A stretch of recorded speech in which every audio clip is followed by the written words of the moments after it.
Comscore नुसार आता isakal.com आहे देशातील नंबर 1 ची मराठी न्यूज वेबसाईट। प्रत्येक अपडेटसाठी isakal.com ला नक्की भेट द्या। तर खोक्या आणि सुरेश दासांची नार्को टेस्ट करावी, त्यामध्ये सुरेश दासांनी हरणाचं, काळविटाचं, मोराचं मांस खाल्लंय किंवा नाही हे दूध का दूध आणि पाणी का पाणी समोर येईल। असताना खोक्या प्रसार माध्यमांशी येऊन बोलतो आणि पोलीस प्रशासनाला सापडत नाही, म्हणजे हे नेमकं चाललंय काय की जाणीवपूर्वक पोलीस प्रशासन खोक्याला अभय देऊन खोक्याला मोकळं सोडण्याचं काम करते।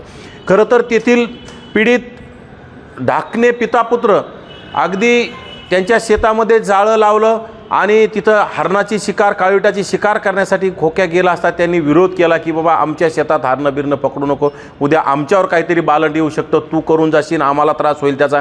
म्हणून त्या ढाकणे काकांना अगदी कुऱ्हाडीच्या मागच्या बाजूने, गावरान भाषेत त्याला कुऱ्हाडीच्या तुंबारण्याने म्हणतात, तुंबारण्याने त्यांचे दात ठेचण्याचं काम केलं। त्यामध्ये त्यांचे होठ ठेचल्या गेले, त्यांच्या हिरड्या ठेचल्या गेल्या आणि दात पूर्ण पडलेले आहेत। आणि त्यांचा मुलगा, ढाकणेंचा मुलगा, त्याचा पाय मोडण्याचं काम ह्या खोक्यांच्या टीमनं केलं।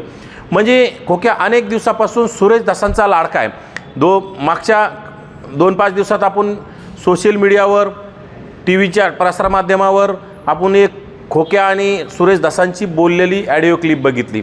म्हणजे खोक्यांचा वाढदिवसाला शुभेच्छा द्यायला सुरेश दासांकडून एक दिवस लेट झाला, तर sorry खोक्या, sorry, belated, happy birthday, म्हणजे मला वेळ नव्हता पण माफ कर, आणि 99% नाही 100% मी तुझ्या पाठीशी आहे।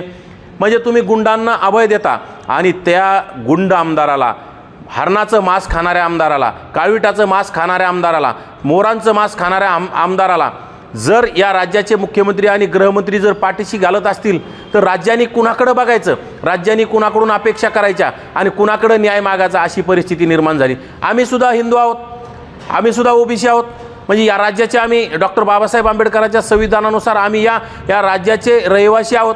आणि जर आम्हाला जर इथं एक खोक्यासारख्या माणसाला समोर करून आमच्या ओबीसींना जर भयभीत केल्या जात असेल, आमच्या लोकांवर हल्ले होत असतील, ते अतिशय चुकीचं आहे। आणि मुख्यमंत्री कुठेतरी आरोपींना पाठीशी घालण्याचं काम करताय का, आमदारांना पाठीशी घालण्याचं काम करताय का? खरं तर मी त्याच दिवशी खोक्या आणि सुरेश दासांची नार्को टेस्ट करावी, त्यामध्ये सुरेश दासांनी हरणाचं, काळविटाचं, मोराचं मांस खाल्लंय किंवा नाही हे दूध का दूध आणि पाणी का पाणी समोर येईल। कारण खोक्याच्या घरी आडमाप जाळे सापडले, हत्यारं सापडले, हरणाचे आतडी सापडले, हरणाचे शिंग सापडले, बरेचसे अवशेष हरण, काळवीट, मोराचे खोक्यांच्या घरी वन विभागाने रेड टाकल्याच्या नंतर मिळालं। परंतु माझी वन विभागावर सुद्धा आरोप आहे की वन विभाग इतक्या दिवस काय करत होता, हप्ते गोळा करण्यात वन विभाग गुंग आहे। या राज्यामधील वन विभागांचा कारनामा जर येणाऱ्या काळात वाचला ना, तर तुमच्या सर्वांच्या अंगाचा थरकाप, या महाराष्ट्राचा अंगाचा थरकाप उडाला जाईल।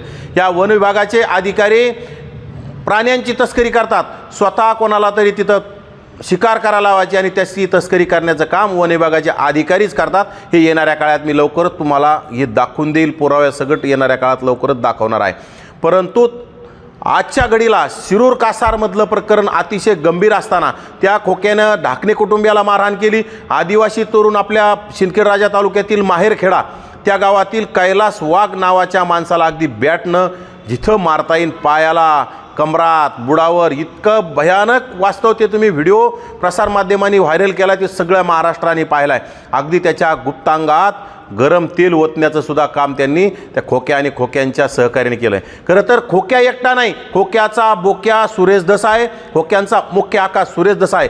ज्याप्रमाणे संतोष भैया देशमुखांची हत्या करणारे जे 2-5-10 गुंड होते, त्यांचा आका वाल्मिक कराड आहे, त्याप्रमाणे वाल्मिक कराडला जेलमध्ये टाकण्याचं काम केलं। त्याचप्रमाणे सुरेश धस या खोक्यांच्या टीमचा, खोक्यांच्या पार्टी नावाची गँग आहे, त्या पूर्ण गँगचा आका सुरेश धस आहे। त्या सुरेश धसची तात्काळ SIT मार्फत चौकशी झाली पाहिजे, सुरेश दासांची नार्को टेस्ट झाली पाहिजे, सुरेश दासांच्या भागामध्ये CBI मार्फत चौकशी झाली पाहिजे, तरच सुरेश धसच्या बाबतीत दूध का दूध आणि पाणी का पाणी समोर येईल। ज्या मुख्यमंत्र्यांनी त्याला मांडीवर घेण्याचं काम केलं, गोंजारण्याचं काम केलं, मोठं करण्याचं काम केलं, लाडका आमदार करण्याचं काम केलं, त्यांनी जर मुख्यमंत्र्याच्या